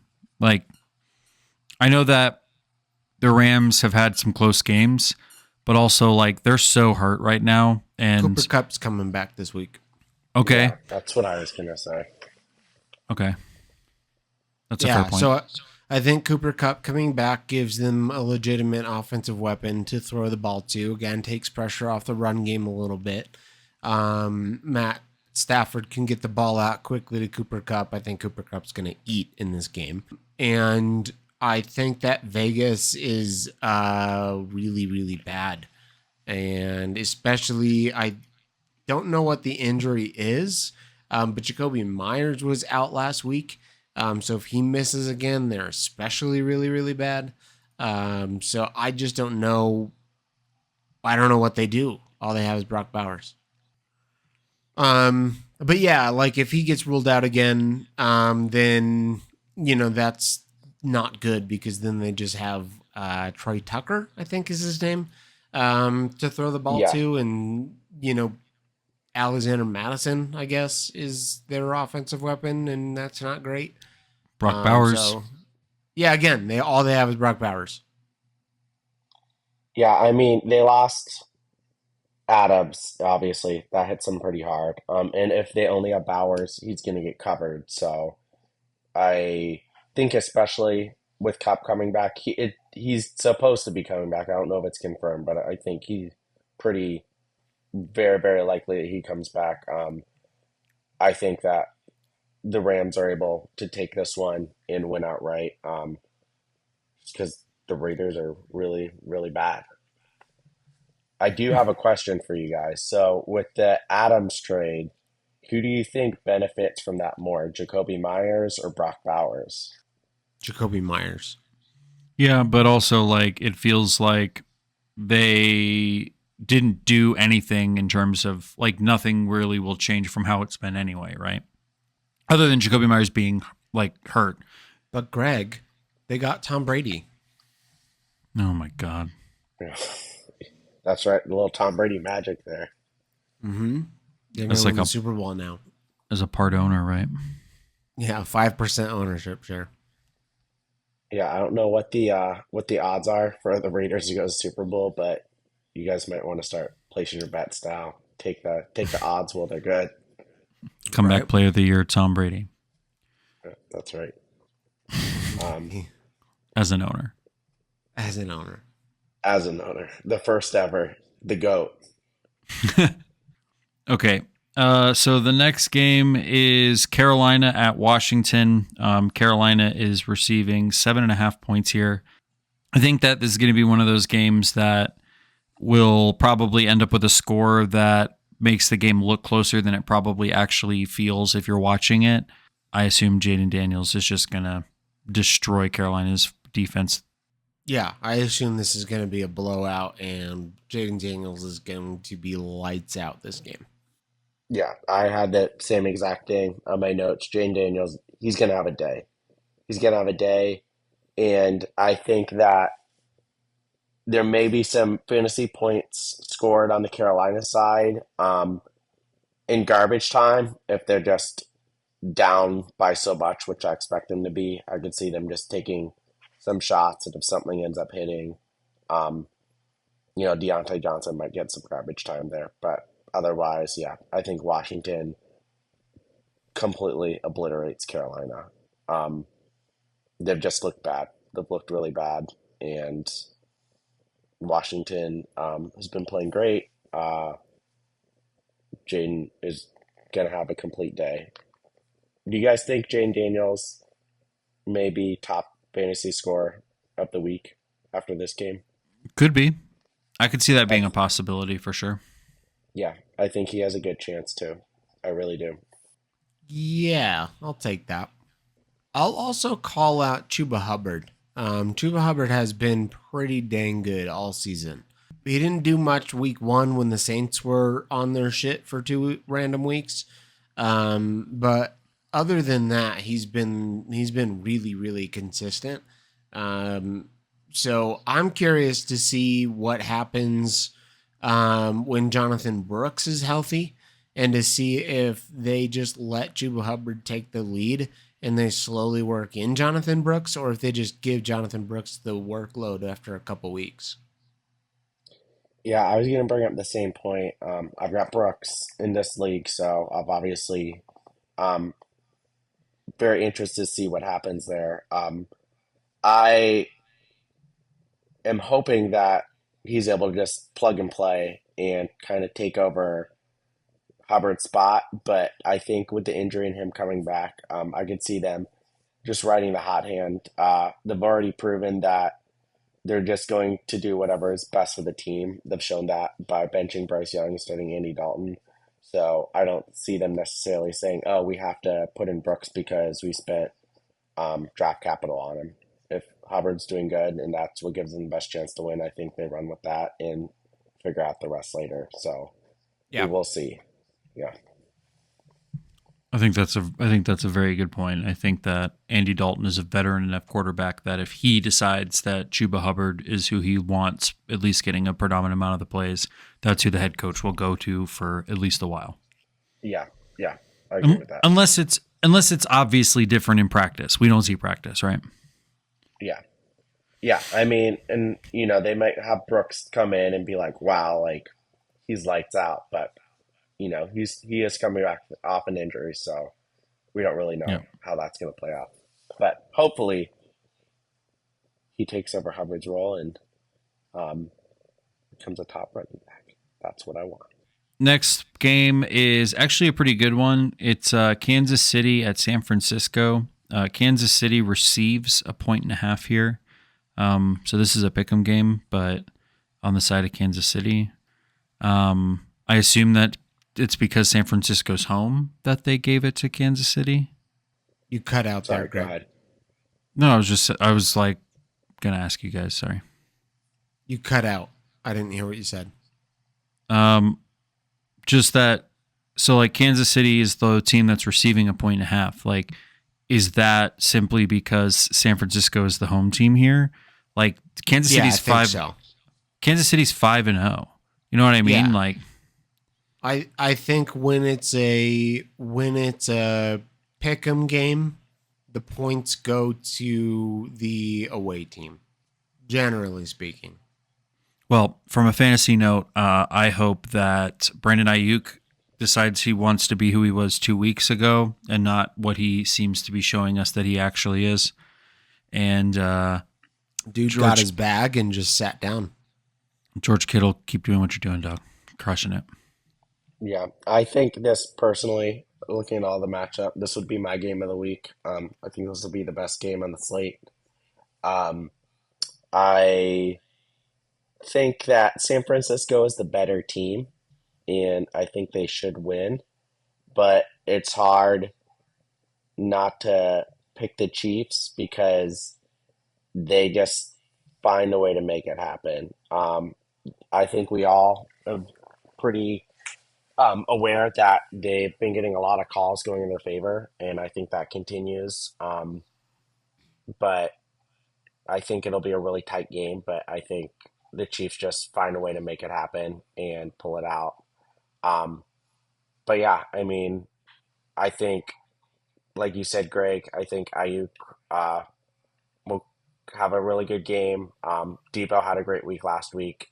I think I think there'll be a lot of high fantasy points scored this week on both sides. I think it'll be a really high scoring game. And I'm really excited to watch this one. You know who I think has a good week this week? Fred Warner. Yep. I think Yeah. Fred Warner gets an interception this week. They're going to try to feed Travis Kelce the ball, and that's where Fred Warner comes in over the middle and takes one of those away from Pat. Yeah, I think I could definitely see that happening. Who's the one player on San Francisco's defense that has some tie to Taylor Swift? They're the ones that are going to get the interception. Just like it was against whoever it was last week, where the backup dancer's brother caught it. It's all rigged. It's all pre-written, so it doesn't really matter what we think. More and more proof to say that's true. You know. It's just part of her tour. Yeah, Taylor Swift and Tom Brady are secretly running the NFL behind everyone's backs. Knew it. Okay, so the next game is the Jets at Pittsburgh. Jets are receiving 1.5 points here. The rumor is that Russell Wilson apparently he's getting first team reps in practice, so he might be the starter this week. I think that if they do that, that's a mistake. And I think that the Jets just have a good enough defense that Mike Tomlin is being veteran coach here, throwing as many things into the mix as he can and trying to give his guy the best shot. Oh, Greg, that's why I love you. I was just going to say the exact same thing. I think this is just coach speak. I think this is just a chess move by Mike Tomlin. I think that it will not be Russ Wilson. I think it will continue to be Justin Fields. I think that this is just a smokescreen. Yeah, I agree. I mean, I think we've looked at other teams like Cleveland, who we talked about, where you say, why are you making that decision? But Tomlin has proven that he's not dumb and he's a good coach. And I think it's pretty clearly Fields' is a decision to make. I don't think Yeah. it's that close, honestly. So I don't see At why the same you would time, even consider put Wilson in. At the same time, I feel like you do have to give Russell Wilson first team reps because you at least still have to see if he's got it in your system and knows his stuff in the system, just in case he is needed. And just in case Justin Fields does, have a turnover heavy game or shows that he's not a good game manager and has to come in, you at least have to give him time with the team to develop. So, I think this is just Mike Tomlin being one of the best coaches in the league. So if you're going to do that, I don't know what Pittsburgh's schedule is. I'll try and pull it up really quick. Do you do that this week against the Jets, or do you find a different week to do that to give Wilson some opportunities? So next week is against the Giants, and then they have a bye week. Yeah, see, I would do it against the Giants, go into the bye week, and give yourself some time to figure some stuff out. Yeah. I wouldn't do think it that against we the won't Jets. see us. I don't think we'll see a switch until after the bye week if we see a switch at all. Yeah, no, I agree. I mean, the Jets played pretty well against the Bills, who are obviously a good team. That Monday night game was really good. So I think that if Russell Wilson starts, I give it to the Jets. I think if Fields is in, then I give it to the Steelers. Okay, you ready? Conspiracy theory time. All right. Tomlin plays this game this week where it's, he's getting first team reps. But then Justin Fields ends up coming in, getting the start, whatever.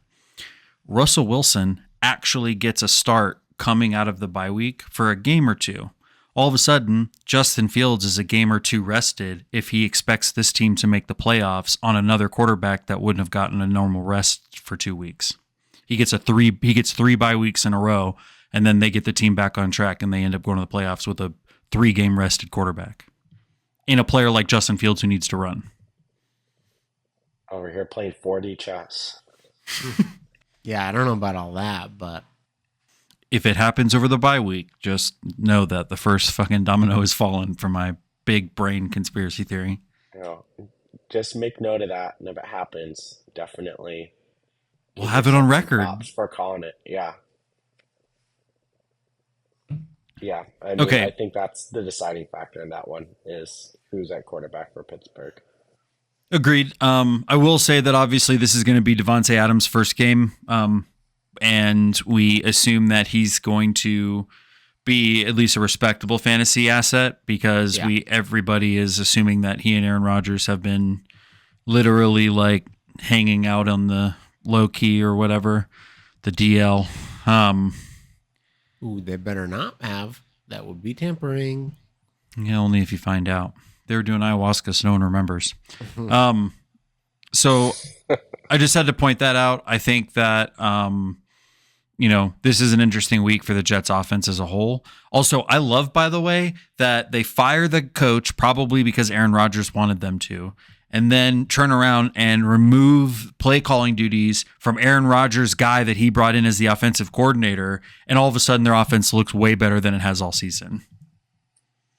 Yeah. I think the Jets are just a hot mess. A hot mess. Okay. The next game is the Ravens at Tampa. Tampa is the team receiving points here. They get 3.5. It's 4-2 team versus a 4-2 team. But I think that The Ravens are a much better team than the Bucks. It doesn't feel like a 4-2 team versus a 4-2 team. It feels like a much better team versus a team that's kind of overachieving. Bo? What say you, Well, Bo? I was gonna say, as the resident Bucks fan on here, I am not gonna go against the Bucks. I definitely think this could be a very close game. I will say this: the Bucks this season and in the past have tend to go back and forth between a really good game and really bad game. So last week they had a really good game. Wouldn't be shocked if they have a really bad game because that's the life of Bucks fan. We hate our team. We love our team. We hate our team. We love our team. I think that I also looked up the statistic because I remember the Bucks not having a good record on primetime games. I could not find their primetime record, but Monday Night Football, the Bucks are 14-13. So not great. Um, so I think really the key factor in here is if the Bucks defense is able to shut down the run. They've been good against the run all year. Um, they've been pretty bad. I wouldn't say pretty bad, but they've had struggles against the pass. They've definitely had some injuries. So I think the Ravens can exploit that. So I wouldn't be There's shocked if no there's no way they're stopping the run against Derrick Henry and Lamar Jackson. slowing down the run. How's that? Okay, fair. Yeah, no, I don't think. I mean, they're not gonna like shut. You're right. They're not gonna shut it down, but hopefully their defense can keep them in the game long enough for Baker and the offense to do what they've been doing. But I'm not gonna go in blindly and say the Bucks are great. They've been killing it, and they're definitely gonna destroy. But I also can't go against my team, even against a really good team like the Ravens. So I'm gonna say the Bucks um, cover in this one, but yeah, I think they cover, but I wouldn't be shocked if they don't win. But I think they can at least cover the spread. I think that this is going to be one of those games where, I think this is kind of a heat check for both teams. We know that Baltimore is a good team. I just think that this is a game where, you know what? Maybe just show us one more time, And then the Bucks, if they get a win against Baltimore in a game like this, then all of a sudden they're like seriously being considered as like a Yeah. threat to go deep into the playoffs. So, I Yeah. mean, I just think that Baltimore has like you have better wide receivers on Tampa's side, but when your offense is going through a player like Lamar Jackson and then he's handing the ball off to a player like Derrick Henry, they're a two-headed dragon. And if Baltimore's defense can get to Baker Mayfield enough, I just don't think that you guys have the run game to support what you need to do against a team like that. Greg, how dare you disrespect Mark Andrews, Isaiah Likely, and Charlie Kolar, okay? They are so much better than Mike Evans and Chris Godwin. Gosh. The three-headed dragons, Yeah. Especially except Charlie Kolar. you know the meme where it's like the dragons and it's the two good heads and the one Yeah. doopy head. Mark Andrews right now is a doopy head. The other Yeah, two Yep. are you're right. the good heads. That's I feel like what it is right now. But yeah. I mean, I think it's up to the Bucks defense to keep them in this game. I think that'll be the deciding factor. I will point out that if you look at the Bucks win so far, they have beat the Redskins, who proved out to be a good team. Granted, it was week one with a rookie quarterback, The and they Commanders. beat no the Commanders. Thank you. Sorry for being socially insensitive. I apologize. Not intentional. Um, Canceled. and then yeah, canceled. I'm the worst. Um, and then they also beat the Lions, which are a good team. Granted, it was a close game, so just keep that in mind. But Yeah. yeah, Okay. That's a fair point. I mean, Yep. I just, as a non-Bucks fan, it feels like, and I'm not the only one that feels this way, that Baltimore is one of the best teams in the league right now, and Tampa could be just a hot streak team. I know you're 4-2, and you made two very, very good points, especially against getting a win against like Detroit. But that's just what it feels like. I mean, if you ask me who the better team is right now, I would say Baltimore is the better team. Does that mean that Tampa can't squeak out a win? No, but I think they can. If they don't win, they can at least cover the spread. But Fair. again, I wouldn't be shocked. I wouldn't be like, oh my gosh, I can't believe the Bucks did Bucks things and just imploded on themselves because they have a history of doing that. So my optimism is gonna help me look the other way and say that's not gonna happen. Okay. So the last game of the week that we have listed is the Chargers at Arizona. Arizona is given to 2.5. Sorry. The Arizona Cardinals are given 2.5 points. I think that this is just going to be another one of those like shootout games, like a game of attrition for both teams. And who can score last, I think is what this is going to come down to. So do we know is MHJ is he out this week? More than likely, he would be out. Yeah. Okay. I think that's a big deciding factor. I think if he ends up being out, then I kind of give it to LA, I think, just Yeah, I think because, LA is a much better overall team, especially without Marvin Harrison. yeah, I think if MHJ was in, I would give it to the Cardinals, maybe not to win, but to cover the spread. But I think with him out, then I'm going to go with the Chargers on this one. I just think Okay. that I was just going to say, I just think that Kyler Murray is capable enough to run around all over the Chargers defense. So,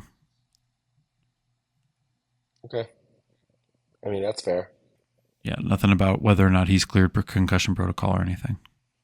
Okay. Yeah. Marvin I mean, Harrison. I don't think he'll be in, but I didn't know if Mark, since you had him, if you had been watching it a little bit more closely, you would No, know but anything. there wouldn't be any news so far, at this point in time. Yeah. But basically, if you get concussed, you're bound to miss at least 1 week. Yeah. So that's kind of what I figured. Okay, perfect. So we will go through our fantasy matchups here, and we will give our predictions as we go through those matchups. So let me go back over to the order. We'll go through with my order here. Okay, so week 7 matchup, starting with mine. So it's me versus Corey. Um, I'm going to give this to Corey. I have too many injuries and bye weeks going on right now. It'll be a miracle if I crack 125, 130 points this week. I mean, I don't know if you're going to be that low, but I do agree that I think Corey will come out with a win this week just based off of you having to kind of find some other players to fill some spots. Yeah, I agree. I gave it to Corey. And my question, I think, for Corey is, I noticed he's got Tucker Craft on the taxi, and I wonder if he ends up pulling him up because Fryermuth has not really been too hot as a tight end. So I wonder if he pulls him up and puts him in, or if he just lets him Yeah, sit. I've been curious about that myself. I actually tried to go get Tucker Craft a Hmm. couple weeks ago, and then this past week. I like Tucker Craft. I think it's just really inconsistent, but tight ends are really inconsistent. So at least he's got a good tight end, a good touchdown option. Yeah, I mean, I think with tight end, you're not really looking for consistency. You're just looking for opportunity. And a lot of times, if you can get touchdowns, if you can get a touchdown, then tight end gets 6 or 7 points, then they have a pretty decent week. At least in a non-tight end premium. Tight end premium, you want more like 10 points. But if you get more than that, be very grateful. Yep. Greg, did you say who you got? Yeah, I have Corey over you. Okay. All right. So we all pick Corey. Yep. Yeah. Okay. Next matchup is Ryan versus Greg. I've got Greg pretty easily, especially as I expect Ryan to continue to try to sell off his pieces. So even though he still has a couple left, I don't expect him to by the time Sunday rolls around. Yeah, I have me as well. Yeah, I was gonna say same thing you said, Mark. I think even if Ryan's team stood as it is on Sunday, I think Greg wins, but I think he's going to continue to sell off pieces, so the the odds are going to shift more into Greg's favor. So yeah, I think Greg takes this one. Yep. Okay, next matchup is Bo versus Coulter. Now we do have Swift and DJ Moore on bye for Bo's team, but we also are missing ETN, Who we just got. Yep. Jake Ferguson, Dak Prescott, and Roshan Johnson on Coulter's side. So I think Bo is going to take this one pretty easily just because he's made a couple of trades that makes him a super team again. Whoopee. Thanks, Ryan. And I think Coulter's just missing too many pieces. Yeah, I mean, I think that I'm definitely worried about. Like I said, I think Jane Daniels can be the highest scoring fantasy player this week. Yeah. Um, and so I think that helps him out a lot. I think Gibbs against Minnesota is going to be a good matchup. The only thing, not the only thing, but the main thing I think I have going in my favor is I just feel like I've got really good depth in a lot of positions. So I've kind of, my roster's been kind of playing all year where it's not just one main person throwing bombs or blowing up every week. Sometimes I have people that don't do good, but then I've got other players that do blow up. So I think with the depth, I do have myself winning this one, especially with the trades I made. But I will say Jane Daniels definitely scares me against the Panthers. I think he could really make a big Could drop difference in this 45 matchup. on you.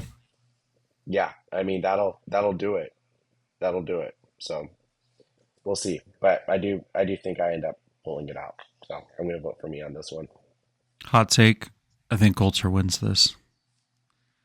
I Okay. think that yes, Coulter has a bunch of pieces out, but I think that he probably replaces ETN in his lineup with Jalen Wright from Miami because they're playing Indy. With Devon Achan out, Mostert being who Mostert is, Jalen Wright has a chance to really get like a decent amount of work, and against a team that doesn't really have the best run defense in the world. Where on the other side, a lot of your big players like Jalen Hurts is playing the Giants, but also that's an in-division matchup. Those are always tough. You've got a lot of what feel like tougher matchups. So I think that I'm calling a shot here, but I think Coulter gets a win against you this week, Bo. Sorry, dog. No, that's okay. I mean, I think that's fair. My quarterbacks haven't been playing up to par, and if you look at the matchups, like you said, Hurts against the Giants in a division, Mahomes against San Francisco, that's rough. So, like I said, I'm definitely looking at Daniels and Gibbs. I think those are going to be two big scoring pieces, and that makes me very nervous. So I'm not feeling super comfortable about this. I would feel pretty comfortable. Okay, well, we'll see. I never feel comfortable. Like, there's no week I'm like, Yeah, oh, I'm that's definitely true. going to win this because I've Yeah. done that before and gotten completely fucked. So just every week, I'm like, I hope I win. All right. Next matchup is Brian versus Alex. Some key injuries in bye weeks. We are maybe getting James Cook back. And then we're still missing Derek Carr. And then Rashad White is hurt and maybe comes back and maybe still has a job. I don't know. So we'll see if Rashad White is even fantasy relevant after this week that Tucker had. That being said, Alex wins this handedly. Yeah, easily. Yeah, I was gonna say with all those points, I just had Brian is tanking, Alex wins. That's really all I have to contribute there. Yeah. Brian said last week he was shooting. I don't know if he was shooting, but he had talked about scoring sub 100, and he accomplished that. And I think that kind of says it all. So I think Alex takes this pretty easily. Yep. Moving on to another very close matchup here. We've got Rob versus Anthony. Um, yeah, I think Rob takes this pretty easily. I don't really think that it's going to be close. Same. Yeah, again, kind of same situation. It's nice to see some variance in this league where people have decided, oh, I'm gonna try and rebuild. I'm gonna try and sell some pieces. We had a couple years there where I think everyone was trying to hold on, and it made a lot of the matchups closer. But we're starting to see contenders versus rebuilders, and the weeks that they match up, it's pretty easy pickings where you say, okay, contending team's going to beat the rebuilding team. I think Yeah. Alex against Brian was an example of that, and I think Rob against Anthony, and then Greg against Ryan. All situations where teams are selling, teams are competing, and the contenders are going to win those situations. So Rob wins in Yep. this one. So I agree Rob wins in this one, but just sorry, quickly to expand on the point that you just made, Bo, like it was cool that especially even like week 1 of this league, like theoretically we all had pretty like decent teams, before everybody started selling pieces off. But Yeah, like it's fun that it's 3 teams obviously like trying to rebuild right now. It's not just one obvious team, you know what I mean? Like there is a competition for the best young pieces. So it's not like they're getting them, maybe a little cheaper because they simply can go to the people who are competing. It's the 3 of them are all competing to get like, young players or picks. So I don't know. It's interesting. I agree. it's interesting and it makes the league a lot better. I'll say, like, when we first started the league, um, I was rebuilding and no one else was that very, very first year, I guess the second year. No one else was really rebuilding. So I had a pretty easy slot to the 101. And I think I took Joe Burrow the next year. And, I gathered draft picks and things kind of went up from there. But when there's multiple people rebuilding, like you said, then the market kind of changes a little bit. Yeah. Um, and you're looking at, oh, I could go get these players from Ryan, or I could go get these players from Anthony, or I can go get these players from Brian. And yeah, it makes things a lot more interesting, but I think overall it makes the league a lot better and a lot more fun. So yeah, I think the state of the league right now is really great, and I'm loving seeing people making decisions and not just kind of sitting in the middle, because I think being in the middle is kind of the worst spot to be. Somebody's got to do it. Yeah, someone's got to do it. Mark. Yep. Says Mark It's at gonna three. be. Says Mark at three It's and gonna three. be me. Yeah. It's it's hard work down here at number 6. The last matchup is Adrian versus Matt. I actually think that this is low key the matchup of the week. I have that written down as well, based on kind of what we just said. We've got a lot of contenders versus a lot of rebuilders, and yeah, they're both 3-3 teams. So I would also say ironically, this is the matchup of the week. I think that Caleb Williams being on a bye week is the only thing that makes this matchup interesting to me. I agree. Because otherwise, if he had 30 points in his lineup over, Rashad Bateman, then like that we wouldn't even been talking about. Like it's 50-50. It's a 3-3 team against a 3-3 team. So theoretically it should line up pretty well. But yeah, matchup of the week should be interesting. To your point earlier, much earlier, Bo, I think that there's an argument to be made that Trevor Lawrence could have a ton of points with them having stayed the week in England and playing against a Yeah. team that just traveled across the ocean. Frankly, their defense, showed that if a team wants to score points on them, they at least can start off that way. So yeah, I probably take Matt here though. I'm gonna take Adrian. I'm going to take Adrian only because he's got Bateman in that super flex spot. He's only got the one quarterback, so I think that's what ends up doing him in. So yeah, I'm going to go with Adrian on this one, but I do think it'll be very close. I think this will be one of those ones where it's not it kind of comes down to just a couple points between the two. All right, that was it for the matchups for week 7. So now we're going to take a peek at the state of the league a little bit, talk about the standings and the power rankings. So we will go ahead and just cover the standings real quick. Not a whole lot of changes going on this week. We've still got Corey and Rob at the top at 5-1 apiece. We've also now got Greg joining that duo, making it a trio at 5-1 at the top. He was the only one that made a big jump this week. Alex number 4, Bo number 5, myself number 6. Then we've got Adrian, Matt, Ryan, Coulter, Anthony, and Brian rounding out the end. Any comments on the current standings, boys? I'll just say that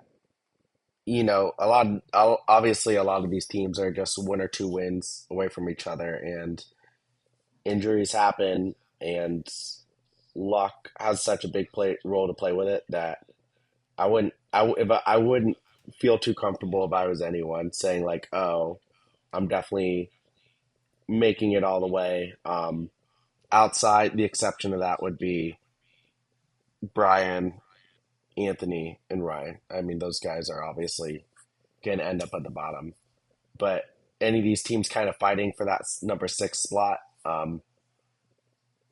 things could drastically change the next couple of weeks. So every week counts, every win counts. Yeah. For sure. I mean, it's me, Adrian, Matt at 3-3, and then Bo, Alex at 4-2.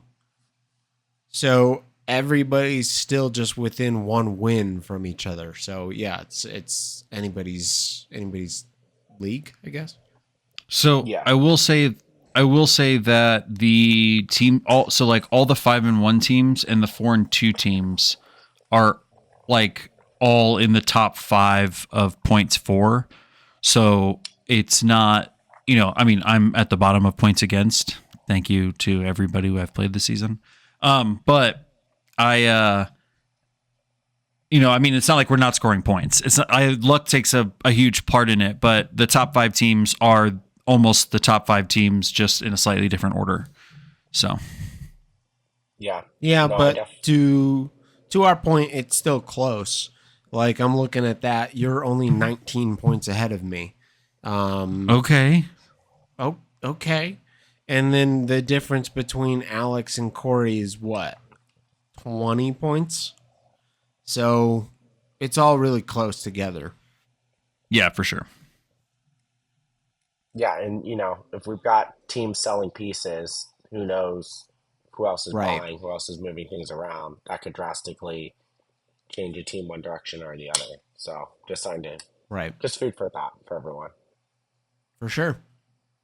Which brings us to the power rankings. There was a pretty significant move here. After all of the trading, we have a new number 1, and that is Bo. Bo is now the number 1 team, according to Fantasy Pros, for the rest of the season. I'm number 2. Corey is number 3. Coulter at 4. Greg at 5. Rob at 6. Alex at 7. Matt, Adrian, Ryan moving down a couple of spots, Anthony, and Brian. So obviously, Bo, you took the number 1 spot, taking over a couple of key fantasy pieces there. Fantasy Pros does take into account the IDP pickups that you had as well.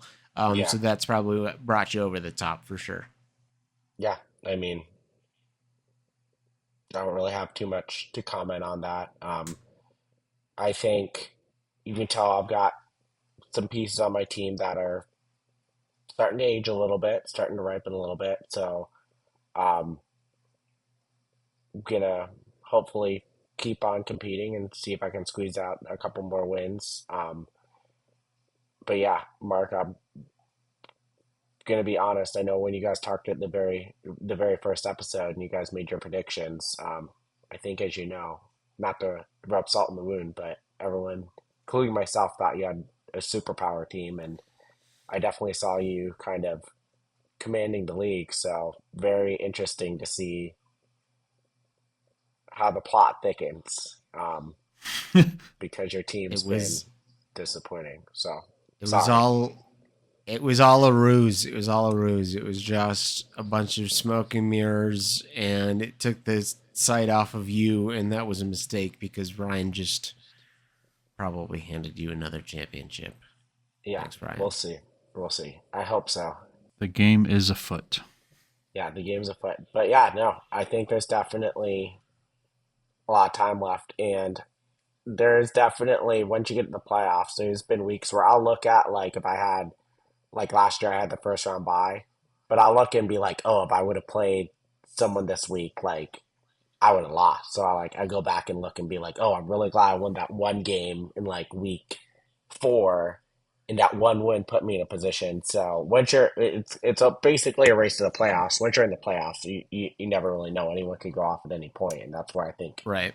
luck goes so much into it. I mean, the 3 years that I won, I think there was one year where I thought 100% I had the best team, but the other 2 years, especially the first year I won, I was like, oh, I didn't have the best team. I just got really lucky. So Yep. I'll Definitely openly admit that. happens. But but yeah, getting the playoffs is the big thing. You make it to the playoffs, then anything can happen from there. So yeah, be interesting to see what else happens. Part of the fun of Dynasty. For sure. All right. Well, everybody, that is it for this week. Thanks for listening again. Bo, thanks for joining us this week. And everybody, keep a lookout for the Get to Know Your League Mates episode with Bo. And we owe you one for Brian. The hurricane kind of ruined our plan for that. So we've got to make a backup plan, and get Brian back on here as well, and get his interview up there too. But we will have Bo's out for you later this week too. So give that a listen and get to know Bo a little bit better. But again, Bo, thanks for joining us this week. Yeah, no problem. Thanks for having me, guys. It was a lot of fun, and keep on doing what you're doing. It's great. Appreciate you. All right, everybody. Thanks for listening. Bye. Bye.